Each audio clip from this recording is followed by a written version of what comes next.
960 watts gets you absolutely nowhere if your batteries are destroyed. Relevant, relatable, and reliable information from full-time RVers. What is up, everybody? It is Wednesday. My name is Russ. I'm Carrie. And we are the roads we roam. You know, when it comes to batteries, you do not want to destroy your batteries, and this is exactly what we ended up doing. We thought these batteries were like 6 years old. Come to find out, 818, just over a year. There's no way they should have been bad. The problem is when you open this up and you look in here, there's no water. I can see the plates down there, and once you can see the plates, they're permanently damaged. That's our bad.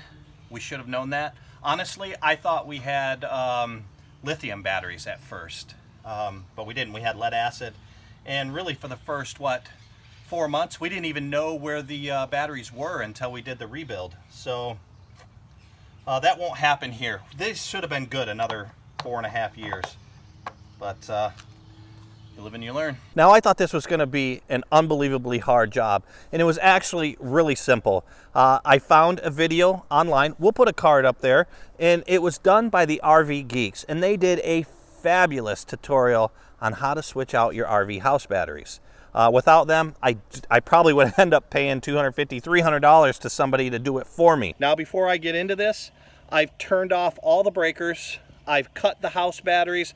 I'm going to climb up on top of the roof here, and I'm going to cover the solar panels so we don't get any charge coming in that way. All right, there's the battery bank. As you can see, these batteries are filthy. I'm going to mark all of these. Down here, you can see I've got a diagram. Here we are. We've got the batteries all connected. Water levels are perfect. Everything's labeled. I'm going to remove those labels, but that made it a cinch to reconnect. It's just a lot of labor because those batteries are heavy, and trying to get them in place was difficult. Now we have a schedule set up. I am checking maintenance of these batteries, checking the water, the fluid levels every 2 weeks, and just general maintenance, making sure they look clean, because when I opened that up, I didn't even want to touch them. I still cannot believe we did not even know where the batteries were for the first 3 months. Hey, we're not experts, but we're learning a lot. We knew they were somewhere in the rig. We just didn't know where. We just wrapped up our very first 1,000 Trails membership location. We spent 2 weeks at the Crystal Isles Resort in Florida. 2 weeks for us is a super long time. It was, but it flew by. Yeah.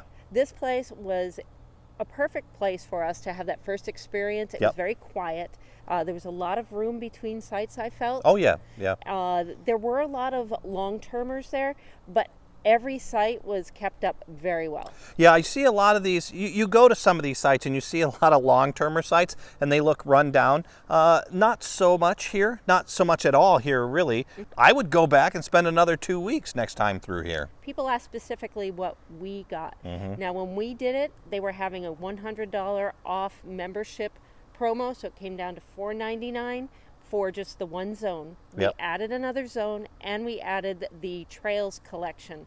So after all taxes said and done, we spent just about $1,000 for our plan, and we have the southeast and the southwest zones with the Trails collection for the next 12 months. So I would look at your travel plans, where you're going to be going, and buy the zones that make sense for you. For us, it was the southeast and southwest. We plan on using this at least 3 times while we're in Florida between now and the end of January. That alone will have covered the cost of our membership, and we still plan on going out west and using it multiple times there. So I think it's a good investment. I do too. Now, we've been waiting to meet this guy for a long time. Just a little while. Lewis and I have built a friendship online, but we had never really met each other. But it was an absolute pleasure to spend a couple days with Lewis and his wife, Carmen. We had the most amazing dinner, and I loved her signature dessert. She makes the best flan ever. I had never heard of flan. I have no idea, but I'll tell you what, it was fantastic. We just had a great time. Those two have been communicating back and forth all the way really since last January. Yeah, about a year ago. He's been around for a while, so thank you so much, Lewis and Carmen. We really enjoyed our time. We did, thank you. Now, speaking of really cool meetups, we're excited. Next week, we're going to hook up with Blue Wave Odyssey, Bob and Debbie, down near Fort Myers, so that'll be a lot of fun. Now, as you may or may not know, we do live streams twice a week, Friday and Sundays. Carrie takes all that information that's given from everybody in the room and turns it into a very informational blog post. So we have 2 blog posts coming out this week. We have the RV lingo. Everybody kind of shared all those little unique words, slang, phrases that we use in this RV universe, and we compiled them all together. And the next one was a really great conversation that we had, learning all about different RV types and the pros and cons of each. Now, this is something that we've started doing for the last couple of weeks. What we do is take a look back in our rearview mirror and see what we were doing last year this time. And we were leaving Tennessee this time last year. Yeah, and speaking about meetups, we had our very first meetup, and Abby had her very first meetup as well. It was with Kate and KV. And their dog, Sophie. Kate and KV are also Little Guy Max owners. They've named their Little Guy Max Gypsy. I'll tell you, can you remember the name of their truck? No. Raven. And as always, we want to take a moment each week to thank everybody that supports our channel for subscribing, for liking, for commenting, as well as those super chats that come in during our live streams. You really help make us be able to keep putting out content and supporting all the equipment, technology, connections, everything. It is so important, and we thank each and every one of you. Yeah, guys, thank you so much. So if you want to check out what we were doing this time last year, check out this link here.